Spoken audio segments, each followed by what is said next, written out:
제가 말하는 것이 무엇인지 한번 알아맞혀 보세요. 이 세상에 사는 사람이라면요, 누구도 자유로울 수 없는 악이 있습니다. 예수님을 믿는다는 것은 결국은 하나님 앞에서 자기의 이 악을 직면하게 보게 된다는 것이고, 그 악을 통해서 회개하게 되는 것입니다. 또 회개하기 전에, 회심하기 전에는 어느 누구도 자기에게 그 악이 있는지 절대로 생각하지도 않고 인정하려 하지 않습니다. 예를 들면 거듭나기 전에는 자기 성격이 좀 급하다, 아니면 좀 화를 잘 못 참는다, 아니면 좀 선성적으로 게으르다 등등은 말하는 사람이 있어도 나한테 이런 악이 있다, 나는 이런 사람이다 라고 말하는 사람은 한 명도 없습니다. 그러면서도 자기에게 분명히 있음에도 불구하고 다른 사람에게 그 악의 성향이 나타나면 누구나 혐오하는 악입니다. 사람들이 이보다 더 싫어하는 악이 없으면서도 이보다 더 스스로 깨닫지 못하는 악도 없습니다. 이 악의 정체는 무엇일까요? 무엇이겠습니까? 교만입니다. 따라해볼까요? 교만. 교만한 사람일수록 다른 사람의 교만을 보지 못하죠. 제 얘기가 아니고요. 그 C.S. 루이스, 영국의 유명한 기독교 작가인 C.S. 루이스가 순전한 기독교라는 책에서, 유명한 책입니다. 거기서 교만에 대해서 정의한 그런 내용을 제가 참고해서 여러분들에게 알려드린 것입니다. 성경에서 말하는 가장 핵심적인 악이 바로 교만입니다. 사탄이 된 것은 그가 교만해졌기 때문에 사탄이 되었고, 또 교만을 통해서 사탄은 인간을, 그 삶을, 그 공동체를 파괴시키죠. 이것은 하나님께 전적으로 맞서는 마음의 상태를 말하는 것이고요. 그 교만 하나만 있으면 그 교만을 통해서 다른 악으로 계속 연결되고 그 뿌리를 내리고 가지를 뻗고 이어집니다. 그래서 교만을 통해서 다른 악들이 연결이 되는데, 그 중에 대표적인 한 가지가 바로 욕심이라는 것이죠. 그래서 오늘 성경 말씀을, 야고보서 4장을 보면 욕심 이야기를 쭉 하다가 어느새 교만에 대한 그 가르침을 우리에게 지적하는 이유가, 욕심과 교만은 한 형제지간이기 때문에 그렇습니다. 교만이 형이라면 욕심은 아우죠. 그런 연결이 되어 있어요. 야고보서 4장 1절 2절 말씀, 야고보서 4장 1절 2절 같이 읽겠습니다. 너희 중에 싸움이 어디로부터, 다툼이 어디로부터 나느냐? 너희 지체 중에서 싸우는 정욕으로부터 나는 것이 아니냐? 너희는 욕심을 내어도 얻지 못하여 살인하며 시기하여도 능히 취하지 못함으로 다투고 싸우는도다.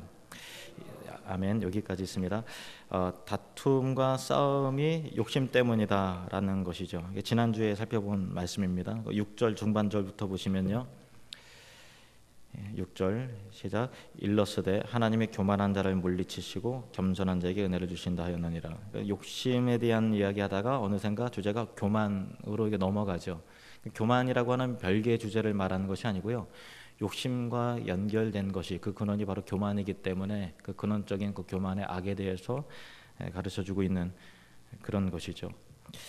그래서 욕심과 교만은 좀 공통점이 있는데요, 굉장히 그 경쟁적이죠. 욕심도 경쟁적이에요. 더 많이 가지려고 하고요. 교만도 경쟁적이에요. 교만한 사람을 못 봐요. 자기보다 더 나아 보이는 사람을 볼 수가 없어요.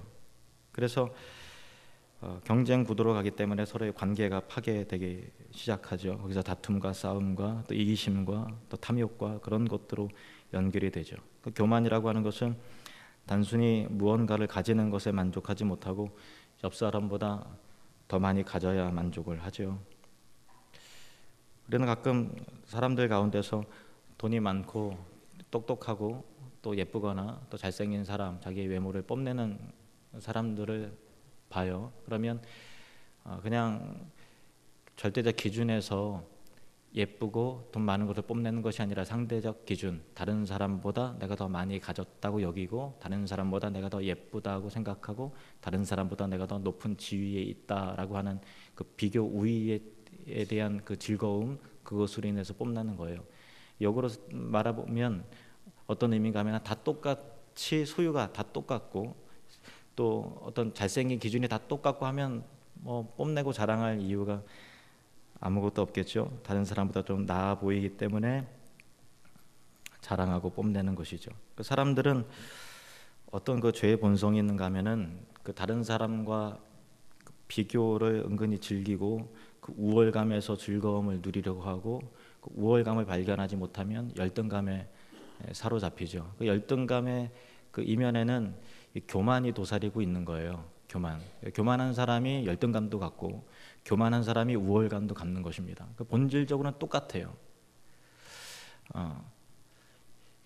며칠 전에 이제 우리 애들 데리고서 앞에 놀이터에 가서 놀았는데 애들이 그 성빈이, 율빈이 큰애 둘째가 막 칼싸움을 해요. 그래서 내가 그 추억을 만들어 주려고 요즘 뭐 스마트폰에 보면 카메라 기능이 있잖아요. 그래서 캠코더처럼 영상을 찍었어요. 그러니까 영상을 찍으니 애들이 더 막 촤촤촤 하면서 막 이게 더 열심히 이렇게 하더라고요. 그리고 나서 이제 집에 와서 엄마한테 그 영상을 보여주려고 이렇게 하는 거예요. 그래 보고 나서 그 중에 한 녀석이 이렇게 말하더라고요. 누가 더 멋져요? 둘 다 멋져. 그 중에서 조금이라도 누가 더 멋있어요? 누가 더 잘했어요? 그걸 확인하려고 그러더라고요. 제가 아니 둘 다 잘했어 하니까 이 행복의 반감이 되는 거예요. 그 표정이. 그러니까 너가 더 잘했어 하기 주기를 바라는 거죠. 그러니까 사람이 그 교묘한 심리라는 것이 같이 행복하고 같이 잘났다면 그것이 나의 행복으로 다루는 것이 아니라 내가 좀 더 많이 갖고 내가 좀 더 멋지고 해야만 그것이 나의 행복으로 여겨지는 그 이상한 본성이 있죠. 다 같이 행복한 거, 이상적인 말이 여러분에게 그 죄의 본성으로 따지면 아무도 다 같이 행복해지기를 원하지 않아요. 다른 사람보다 내가 조금 더 행복하고 조금 더 소유하고 조금 더 높아지기를 바라는 그런 마음이 다 있어요. 그 교묘한 교만, 그것이 우리 인간의 죄의 본성이죠. 누가 가르쳐 주지도 않았는데도 다 타고난 인간 가운데 있는 본성이에요. 그래서 애나 어른이나 할 것 없이 우리는 그 교만한 심리가 다 있습니다. 또 다른 예를 하나 들면요. 어떤 두 여자가 한 남자를 좋아할 경우 우연히 한 남자를 좋아할 수 있죠. 여자를 의식하자 좋아했는데 그 사람도 좋아하더라. 뭐 그렇게 해서 좋아할 수도 있지만 어떤 경우에는요. 그 사람을 사랑하는 것도 아니고 그 사람을 특별히 좋아하는 것도 아닌데 그 좋아하는 또 다른 여자보다 내가 더 매력적인 것과 또 아름다움이 있다는 것을 증명해내기 위해서 그의 사랑의 대상을 훔치려고 하는 그런 마음 가운데 그렇게 삼각구도로 가는 경우도 있죠. 다 교만 때문에 그런 거거든요. 그러니까 교만이라는 것이 자꾸 너의 우월감을 증명해라 라는 것을 하고 우월감을 통해서 탐심을 붓고 자기의 소유로 삼고 자기가 더 나은 존재라는 것을 입증시키려고 하는 그런 죄의 본성이 도사리고 있는 것입니다. 군대에 있다 보면 별의별 사람들이 다 있잖아요. 저도 좀 특이한 사람을 만났는데요. 뭐 과거에 뭐 무용담도 얘기를 하고 뭐 그러잖아요. 근데 어떤 그 고참이 이제 좀 이런 얘기를 하더라고요. 제가 말씀드리는 것은 야한 얘기를 하려고 그러는 게 아니고요. 그 죄의 심리, 그 본성에 대한 그 말씀을 좀 드리려고 하네요. 그러니까 세상 말로만 좀 놀아본 사람인데요.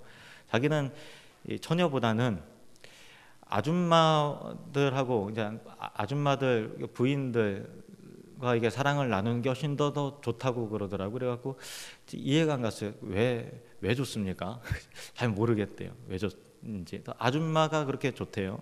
그래서 제가 제대하고 나서 신학을 하면서 이 죄에 대해서 공부를 하고 하면서 아 그런 거구나. 그때 그 얘기가 생각이 났어요. 이게 죄의 심리구나. 무슨 말인가 하면은 다른 사람의 것을 빼앗음을 통해서 내가 더 그 남자보다 더 우위에 있다라고 하는 것을 증명해라고 하는 단순히 정욕의 측면이 아니라 성적인 타락뿐만 아니라 그 교만한 마음이 거기에 혼합되어 있는 그런 심리죠. 그래서 다른 사람의 것을 빼앗는 거예요. 그래서 가정이 파괴가 되고 불륜이 일어나고 간음이 있고 그런 것입니다. 교만이라고 하는 것은 거의 모든 죄의 근본적인 뿌리예요. 교만을 통해서 시기가 나타나게 되고 다른 사람을 헐뜯게 되고 깎게 되고 교만을 통해서 간음하게 되고 욕심을 부리고 하는 그런 모든 죄와 연결이 되어 있어요. 가끔 이런 얘기 듣잖아요. 짐승보다도 사람이 못하다 그런 얘기 하잖아요. 근데 한편으로는 참 일리가 있는 이야기로 생각을 해요. 왜냐하면 짐승은 동물의 암컷 같은 데게 보고 그러면 그렇게 얘기하잖아요. 배가 부르면 더 이상 해치지 않잖아요.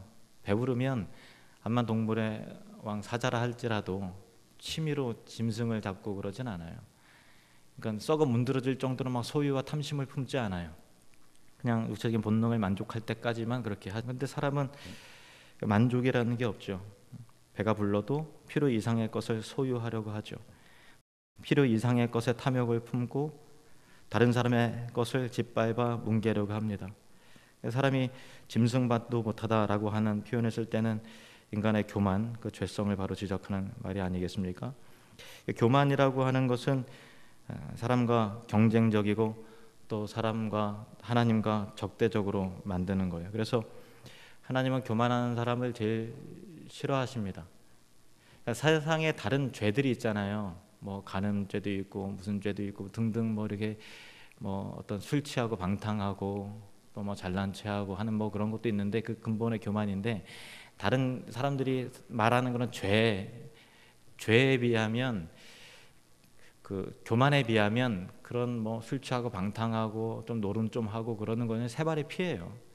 보통 우리가 표면적으로 드러난 거에 대해서 그 사람의 방탕함이라든가 그 게으름이라든가 그런 거에 혀를 끌끌 차고서 지적을 하지만 하나님 앞에 볼 때는 그 하나님과 적대 관계에 있는 그 교만함을 갖는 사람보다 더 악한 사람이 없어요. 왜냐하면 사탄이 된 것은 바로 그 교만 때문에 그런 것이고 교만한 마음을 우리에게 넣어주는 거죠. 교만한 것은 자기 다 눈을 아래로 쳐다보는 거예요. 그래서 아래로 쳐다보는 사람은 절대로 위에 계신 하나님을 발견할 수 없어요. 위에 계신 하나님을 볼 수도 없어요. 찾으려고 하지 않습니다. 그러니까 아무리 저 사람 참 겸손해 보여, 성품이 참 온하고 좋아, 그거 다 필요 없어요. 하나님께서 보시는 것은 그 중심에 하나님이 들어갈 수 있는 그 빈자리가 있느냐라고 하는 것을 보시는 거죠. 눈을 아래로 깔고 보는 것이 아니라 높으신 하나님을 감지할 수 있는 그 겸손한 심령이 있는가, 그것이 정말 중요한 거예요. 물론 세상 가운데 여러 죄들이 많이 있죠. 그런데 그 교만보다 더 큰 죄는 이 세상에 없다라는 것입니다. 6절 말씀 보실까요? 6절 말씀 같이 읽겠습니다. 시작. 그러나 더욱 큰 은혜를 주시나니 그러므로 일렀으되 하나님이 교만한 자를 물리치시고 겸손한 자에게 은혜를 주신다 하였느니라. 아멘. 신앙생활이라고 하는 것은 주님 앞에서 더 성화된다, 거룩해져 간다라는 거죠. 성화된다, 예수를 닮는다, 또 성숙한다라고 하는 거는요, 점점 더 겸손해지는 것을 말하는 거죠. 더 겸손해지는 것. 그러니까 신앙생활을 오래 했지만 이상하게 좀 교만해져 가더라, 이런 사람이라면 하나님을 믿는 것이 아니고 자기의 상상 속의 하나님을 믿는 거예요. 성경에서 말하는 진리의 하나님을 믿으면 더 신앙생활을 다 잘할수록 더 겸손해지게 되어 있어요. 더 예수의 성품이 되어 있어요. 그것이 예수 잘 믿는 것입니다. 그런데 반대로 좀 교만해져 간다라고 하는 것은 진짜 하나님을 믿는 것이 아니라, 진리의 하나님을 믿는 것이 아니라 하나님을 빙자한 자기의 욕구와 자기 위치를 지키고 채우려고 하는 그런 것에 불과한 거예요. 상상 속의 하나님이에요. 우리는 정말 신앙생활을 잘한다는 것은 하나님 앞에서 더욱더 겸손해져 가는 것이죠. 바른 신앙은 하나님을 알아가면 알아갈수록, 배우면 배울수록 하나님 앞에 더 낮아지고 겸손해진다는 것입니다. 그러면 어떻게 하면 될까요? 어떻게 하면, 우리는 본성적으로 교만한 자들인데 어떻게 하면 그 교만함을 비우고 겸손으로 채워갈 수 있을까요? 그 적용에 대해서, 그 방법에 대해서 성경은 몇 가지를 우리에게 알려주고 계십니다. 7절 말씀을 보시겠습니다. 7절 말씀 같이 읽겠습니다. 시작. 그런즉 너희는 하나님께 복종할지어다 마귀를 대적하라 그리하면 너희를 피하리라. 아멘. 우리가 이 9절만 7절만 딱 따오면 마귀를 대적하라 그러면 왠지 뭐 영적인 싸움과 어떤 신비적인 어떤 뭐 그런 두려움을 주는 뭐 예를 들면 뭐 가위 눌리는 거 또 악한 영이 막 보이고 그런 거에 대해서 마귀를 대적하라 뭐 그렇게 보통 이 구절을 씁니다만은 물론 마귀가 하는 일이 그런 것도 있죠. 우리를 시험에 들게 하고 믿음을 빼앗고 낙심케 만들고 또 원망과 불평을 품게 하고 뭐 그런 것도 다 마귀가 하는 일입니다만은 제일 근본적으로 마귀가 주된 일은 그게 아니에요. 그게 아니고요. 사람을 교만하게 하는 것이 마귀가 하는 일이에요. 이거 정말 중요하게 깨달으셔야 됩니다. 뭘 마귀가 한다고요? 마귀가 뭘 한다고요? 사람을 교만하게 하는 거예요. 왜 이게 중요한가 하면요. 교만하게 사람의 교만함이 들어가면 하나님을 멀리합니다. 교만한 사람끼리 모여 있으면 알아서 너희들 싸워라 할 필요가 없어요. 자동으로 싸워요. 자동으로 분열됩니다. 자동으로 간음하고 자동으로 탐심을 품고 자동으로 인간의 삶이 황폐하게 되는 것이 바로 교만이라고 하는 거예요. 그래서 마귀가 우리에게 하는 일은 우리를 뭐 두렵게 하고 뭐 낙심하게 하고 뭐 그런 것도 있지 뭐 가위 눌리게 하고 뭐 귀신 보게 하고 그런 것도 있지만 더 근본적으로 마귀가 뒤에서 뒷짐을 주고 박수를 치고 주고 하는 것은 아 그래 너 교만해지는구나. 아 그래 너 교만해지는구나.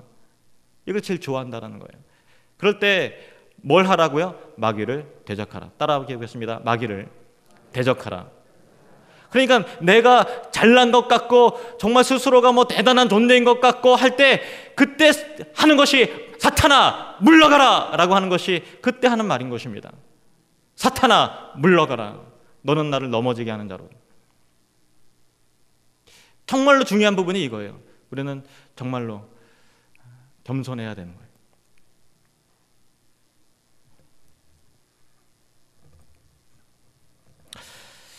제가 좀 지금도 젊지만 더 젊은 나이에 담임 목회를 했잖아요. 지금 뭐 10년 됐으니까 만으로 30살에 우리 한울교회를 담임을 했어요.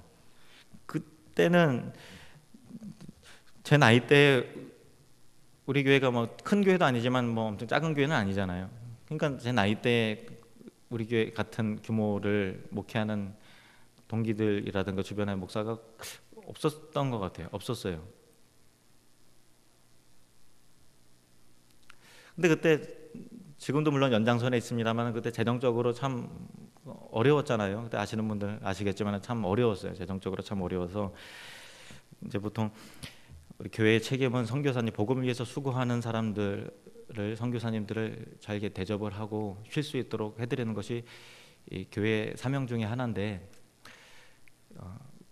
선교사님들이 한국에 들어왔다고 연락을 하시고 그러면 한번 내려오십시오 해야 되는데 재정이 없는 걸 아니까 이게 어떤 분은 그래도 뭐 부르긴 하지만은 오시라는 얘기를 못 하는 거예요. 그러니까 이제 서로 뭐 못 적은 거죠. 이렇게 전화를 왔고 내가 오라고 그래야 되는데 교회 돈은 없고 또 뭐 믿음이 적은 측면도 있지만 그때 뭐 참 어려웠으니까 그래서 제가 좀 탄에 돈 좀 많이 좀 주세요.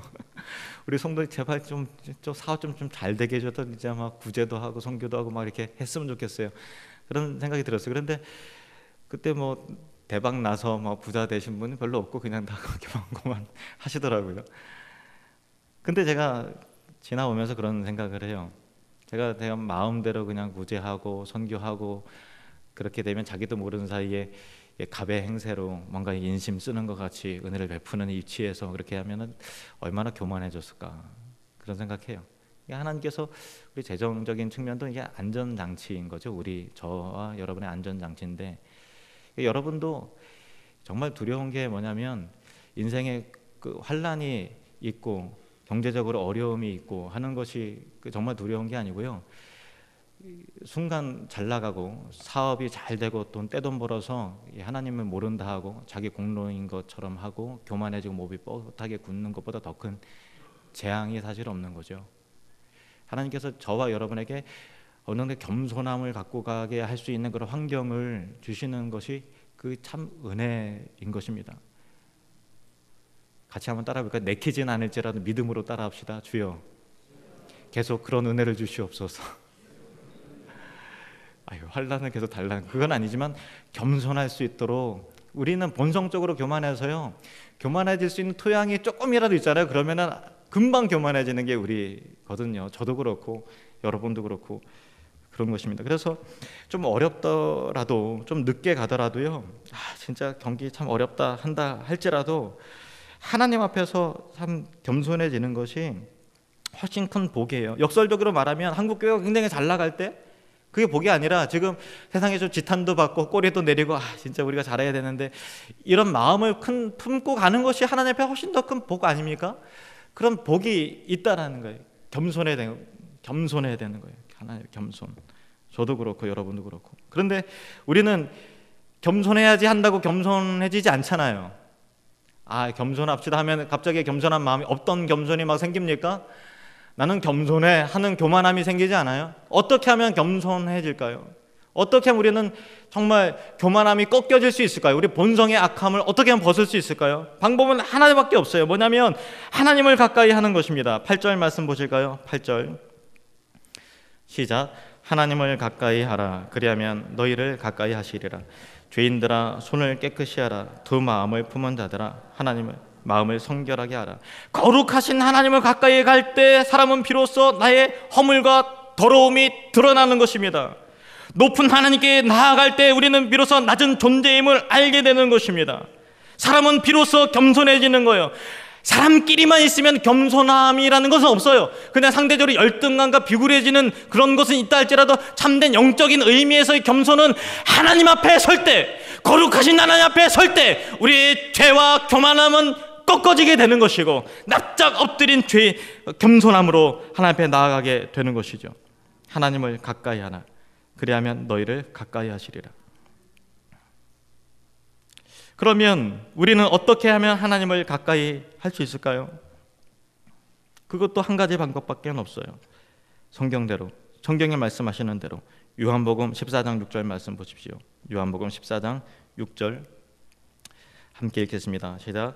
예수께서 이르시되 내가 곧 길이요 진리요 생명이니 나로 말미암지 않고는 아버지께로 올 자가 없느니라. 아멘. 예수님 없이는 어느 누구도 하나님을 발견할 수 없어요. 하나님께 도저히 가까이 갈 수가 없어요. 우리는 예수님의 십자가 앞에 설 때, 나를 위해 죽으신 그 십자가 앞에 설 때 죄가 무엇인지를 알게 되고 비로소 교만함이라는 것이 무엇인지를 깨닫게 되고 비로소 겸손해질 수 있는 것입니다. 우리 찬송가 149장 함께 한번 불러볼까요?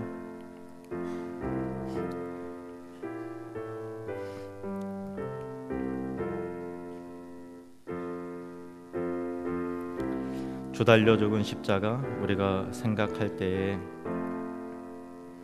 주 달려 죽은 십자가 우리가 생각할 때에 세상에 속한 욕심을 헛된 줄 알고 버리 죽으신 구주밖에는 죽으신 구주밖에는 자랑을 말게 하소서. 오열의 공로 힘입어 교만한 마음을 버리네. 못 박힌 손발 못 박힌 손발 보니 큰 자비 나타내셨네.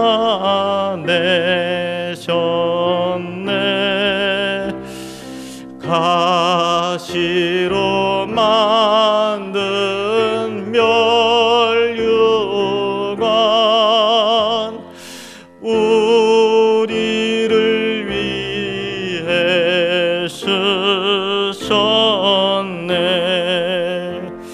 온 세상 만물 갖춰도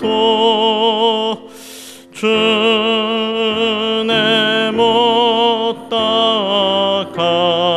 갚겠네.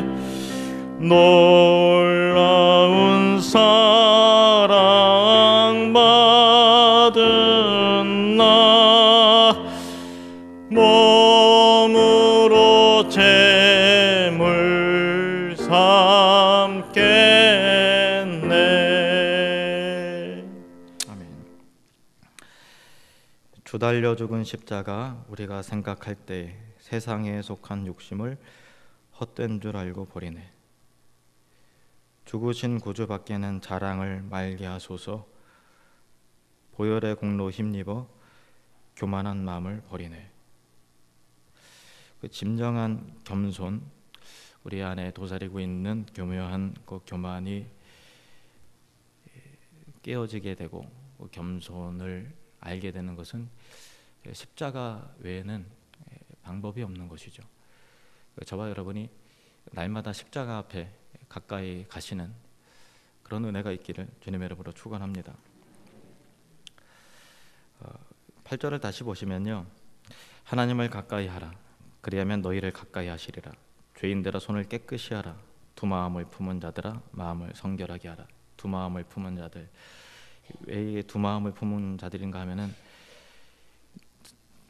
모든 사람들이 자기 자신이 두 마음을 품었다라는 것을 몰라요. 모릅니다. 왜냐하면 그 교만은 굉장히 교묘하게 사람들에게 들어와 있기 때문에 그 교만한 사람에게도 교만한 사람이 그 교만을 눈치를 못 채요. 스스로 자각을 못하는 것입니다. 그래서 성령의 은혜 속에서만 그 우리가 두 마음을 품은 그 죄인이라는 것을 비로소 알게 되는데요. 예전에 우리 애가 한 녀석이 잘못해갖고 막 꼬집고 야단을 쳤어요. 근데 다른 녀석이 주변을 서성거리면서 경건한 표정으로 찬양을 막 부르기 시작을 했어요. 야, 너 찬송가 부르지 마. 찬양하는 건데요. 너 눈빛이 꼬셔 죽겠어. 그 눈빛이 너가 이게 있는 거야. 뜨끔했던지 그만 부르더라고요. 우리 인간은 찬양하면서도 얼마든지 교만할 수 있고 다른 사람을 정죄할 수 있는 그런 존재인 거죠. 근데 제가 그 교만한 눈빛을 감지할 수 있는 이유가 내가 그 안에 있는 내 스스로가 그 이중성이 있기 때문에 그 이중성이 뭔지를 아는 거예요. 그리고 이 얘기가 뭔지를 공감하는 여러분 또한 그 이중성이라는 것이 이중적인 마음이 뭔지를 알기 때문에 그 웃으신 거죠. 사람은 그런 존재예요. 제가 우리 애들 굉장히 죄인 취급하지만 그 본성적이고 본질적인 얘기를 하려고 하는 것입니다. 그 교만이 우리에게 슬그머니 들어와서 우리도 눈치채지 못하는 사이에 자리 잡아요. 그러면서 교만해 보이는 사람을 굉장히 정죄하고 헐뜯죠. 스스로 의인인 척하고 그러면서 교묘히 우리를 파괴시키는 것입니다. 그 어떻게 해야 되느냐? 9절 말씀 보실까요? 9절 같이 읽겠습니다. 슬퍼하며 애통하며 울지어다. 너희 웃음을 애통으로 너희 즐거움을 근심으로 바꿀지어다. 우리는 교만을 회개해야 되는 것입니다. 진정한 겸손은 하나님 앞에 통회하고 자복하는 거예요. 성령의 은혜로만 그 자기의 이중적인 마음을 비로소 압니다. 하나님의 은혜가 임하면 자기의 이중적인 그 교만한 마음이 발견되면 여러분, 저와 여러분이 주저없이 하나님 앞에 무릎 꿇고 저희 완고함과 교만함을 용서해 주시옵소서 이렇게 자복하고 회개하는 그런 은혜가 있기를 축원합니다. 하나님 앞에 설 때 우리는 우리의 교만 때문에 슬퍼하게 되고 우리의 교만 때문에 근심하게 되고 우리 교만 때문에 애통하게 되는 거예요. 그런데 참 역설적인 은혜가 있습니다. 무슨 말인가 하면은 마태복음 4장 17절 말씀 보실까요? 마태복음 4장 17절 시작. 이때부터 예수께서 비로소 전파하여 이르시되 회개하라 천국이 가까이 왔느니라 하시더라. 아멘. 회개하는 것, 애통하고 슬퍼하고 자기 죄로 인하여 교만함으로 인하여 근심하는 사람에게 천국의 영광과 기쁨이 주어지는 거예요. 자기가 죄인인 줄도 모르고 교만한 사람인지도 모르고 날마다 하하호호 잘난 맛에 사는 사람들은 어느 날 주님 오실 때에 그때 애통히 여기며 그때 슬퍼하겠죠. 그런데 주님 앞에서 지금 애통히 여기고 슬퍼하고 눈물의 씨를 뿌리는 사람은 기쁨으로 단을 거두게 되는 것이고 천국의 영광과 은혜의 가치를 알게 되는 것입니다. 우리는 영적인 존재잖아요. 참 신비로운 게 있어요. 뭐냐면 내가 교만한 사람입니다 라고 엎드리는 순간 진정한 평안이 와요. 이게 참 신기해요. 내가 교만한 줄 모르고 잘난 만에 사는 사람들은 행복해 보이는 척하지만 늘 마음에 불안함과 근심이 있어요. 다른 사람을 견제하는 거예요. 평강이 없어요. 경쟁적으로 사람을 보는 거예요. 그런데 내가 교만한 것을 인정하고 죄인인 것을 인정하고 회개하고 애통히 여기는 사람은 기뻐하고 감사가 있고 즐거움이 있고 진정한 만족이 있다라는 것이죠. 참 묘하죠. 하나님의 교만함을 인정할 때 진정한 겸손의 행복이, 장래의 영광이 주어지는 줄로 믿습니다. 시편 126편 6절 말씀 보십시오. 시작. 울며 씨를 뿌리러 나가는 자는 반드시 기쁨으로 그 곡식단을 가지고 돌아오리로다. 아멘. 반드시 기쁨으로 그 곡식단을 가지고 돌아오리로다. 하나님 앞에서 자기의 죄를 애통히 여기시는 저와 여러분 되시기를 축원합니다. 10절 말씀 보실까요? 10절 시작. 주 앞에서 낮추라 그리하면 주께서 너희를 높이시리라. 아멘. 그렇게 교만을 꺾고 회개하는 사람은 하나님께서 반드시 높여주신다라는 거예요. 베드로전서 5장 5절 말씀 보십시오. 베드로전서 5장 5절 같이 읽겠습니다. 시작. 젊은 자들아 이와 같이 장로들에게 순종하고 다 서로 겸손으로 허리를 동이라. 하나님은 교만한 자를 대적하시되 겸손한 자들에게 은혜를 주시느니라. 아멘. 젊은 자들아 다 이와 같이 장로들에게 순종해라. 신앙의 선배들을 존중히 여기시길 바랍니다. 하나님께서 세우신 장로님들에게 순종하십시오. 그리고 모두 다 겸손으로 허리를 동이라라는 것은 그 당시에 허리를 동이라는 것은 그 종이 허리를 동였죠. 같이 종의 신분으로 서로가 서로를 겸손하게 섬기라는 것입니다. 요즘에 세상에 뭐 갑질한다 뭐 그런 얘기, 갑의 횡포 그런 유행하는 말이 있지 않습니까? 근데 하나님을 아는 사람은요 절대로 세상에서도 갑의 자세를 절대로 취하면 안 돼요. 하나님 정말로 싫어하시는 것입니다. 좀 더 좀 있고 유리한 위치에 있고 한다 하더라도 늘 그냥 겸손하게 그렇다고 뭐 비굴하게 을의 자세로 늘 취하라 그 얘기 아니에요. 갑과 을이라는 것은 없는 거예요. 이 세상 사람들이 만들어낸 구조지. 사람의 심리 때문에 생기는 것이지 죄 때문에 생기는 거거든요. 절대로 저와 여러분이 어떤 순간에서도 은혜를 베푸는 위치에 있다 할지라도 갑의 위치에 절대 서지 마세요. 그러면 하나님께서 반드시 허리를 꺾으세요. 절대로 그러시지 마시기를 바랍니다. 베드로전서 5장 6절 말씀 다시 한번 보실까요? 베드로전서 5장 6절 시작. 그러므로 하나님의 능하신 손 아래에서 겸손하라. 때가 되면 너희를 높이시리라. 아멘. 능하신 손 아래에서 겸손하라는 거예요. 사람 앞에서 겸손한 척하라는 게 아니고요. 하나님 앞에서 겸손한 사람이 또 사람 앞에 겸손하겠죠. 능하신 손, 전능자의 손 아래에서 겸손하라는 것입니다. 어떻게 해요? 하나님 말씀을 경청하는 사람이 겸손한 사람이에요. 하나님을 의존하면서 범사의 모든 것을 하나님께 아뢰면서 기도하는 사람이 겸손한 사람이죠. 주님과 동행하는 사람이 겸손한 사람입니다. 예배하는 사람이 겸손한 사람이에요. 하나님 높이는 사람이 겸손한 사람이시죠. 때가 되면 하나님이 그 겸손한 사람을 높이실 때, 때가 되면 그 사람을 영화롭게 하실 때 저와 여러분의 이름이 영화롭게 되는 그 자리에 함께 하시는, 그렇게 높아지는 그 반열에 함께 올라가시는 그런 은혜가 있기를 주님의 이름으로 간절히 소망합니다. 이 시간 기도할 때